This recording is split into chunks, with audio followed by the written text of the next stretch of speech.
এরপরে কঠোর পদক্ষেপ নিতে বাধ্য হবো। অনশনে রয়েছি 48 ঘন্টা পার হয়ে গেছে, এখন পর্যন্ত কোনো পদক্ষেপ নেয় নাই।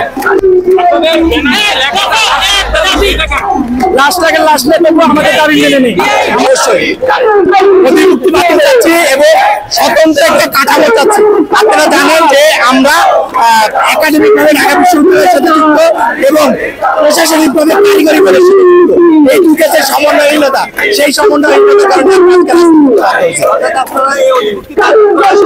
স্বতন্ত্র বাংলাদেশ ইনস্টিটিউট অফ টেকনোলজি, আপনারা জানেন 1983 সালে বর্তমানে যে রুয়েট আছে তারা কিন্তু ইঞ্জিনিয়ারিং করেছিল, তারা এই বিআইটি গঠন করে এই সমস্যার সমাধান করছে এবং আমরাও সেরকম বিআইটি কমিশন চাচ্ছি, যার আদলে আমরা একটা স্বাধীন প্রতিষ্ঠান হিসেবে তৈরি করতে পারবো।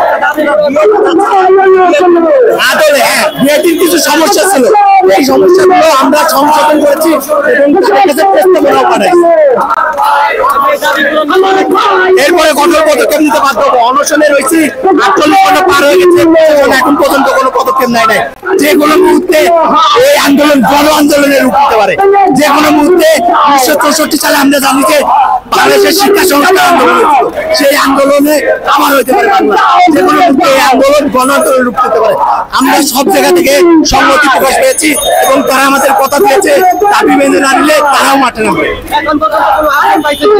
এখন পর্যন্ত প্রশাসন আমাদের সাথে কোনো যোগাযোগ করে নেই, এই জন্য এই বিক্ষোভ মিছিল। লাশটাকে লাশ নেই, তবু আমাদের দাবি মেনে নেই। আমাদের এক দফা এক দাবি পেয়েছি। আমাদের ক্যাম্পাস হলো দুইটা ইয়াতে আছে, আপনাদের প্রশাসনিক থেকে কারিগরি এবং একাডেমিক থেকে ঢাকা বিশ্ববিদ্যালয়। তো আমরা চাচ্ছি ঢাকা বিশ্ববিদ্যালয় অধিভুক্ত এবং কারিগরি থেকে বেরোয় সম্পূর্ণ বিএটি প্রতিষ্ঠান।